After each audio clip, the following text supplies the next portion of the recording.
د چین لخوا طالبانو سره تازه او مهمه ژمنه. چین طالبانو ته تازه څه ویلي دي؟ طالبان د څه لپاره چین ته تللي دي؟ هلته یې له چا سره کتلي دي؟ نور جزئیات ویډیو کې وګورئ او چینل سبسکرایب کړئ. السلام علیکم لیدونکو، ستړي مشئ. د چین د بهرنیو چارو وزیر د طالبانو سره په خپله لیدنه کې وویل چې دوی په افغانستان کې د هیڅ ډول مداخلې نیت نه لري.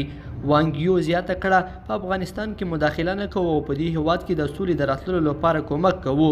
د طالبانو یو هیئت چې 9 نفره پکې شامل وو نن چین ته ورسېده او په دې هیواد کې د چین د بهرنیو چارو وزیر وانګ یو سره او د افغانستان لپاره د چین د ځانګړي استازي سره ولیدل. د طالبانو د سیاسي دفتر ویان ډاکټر محمد نعیم وردک په خپل ټویټر کې لیکلي چې د طالبانو یو سیاسي هیئت د چین پلازمینې ته د دې هیواد په رسمي بلنه رسېدلی دی. محمد نعیم وردک وړاندې لیکلي چې د طالبانو د هیئت به د چینایي چارواکو سره د سیاسي، اقتصادي او امنیتي چارو په هکله خبرې کوي. طالبانو ویلي دي چې دوی چینایي مقاماتو ته ډاډ ورکړی دی چې د افغانستان خاوره به د چین په خلاف ونه کارول شي. طالبان همدا اوس د افغانستان او چین سرحد په خپل واک کې لري.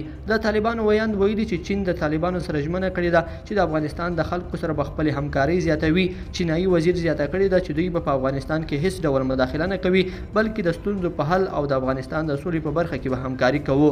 طالبان اوس د افغانستان او چین سرحد په پوره ډول په خپل واک کې لري او چینایي چارواکي ویره لري چې دا سیمې د چین په ضد د دې هیواد د رقیبانو له لوري ونه کارول شي. خو طالبانو ډاډ ورکړی دی چې د افغانستان خاوره به د چین په خلاف ونه کارول شي. د دې ترڅنګ طالبان د افغانستان او تاجکستان، افغانستان او ایران، د افغانستان او پاکستان یو برخه په خپل واک کې لري. طالبانو ادعا کړې چې د هیواد 90% سرحدونه په خپل واک کې لري.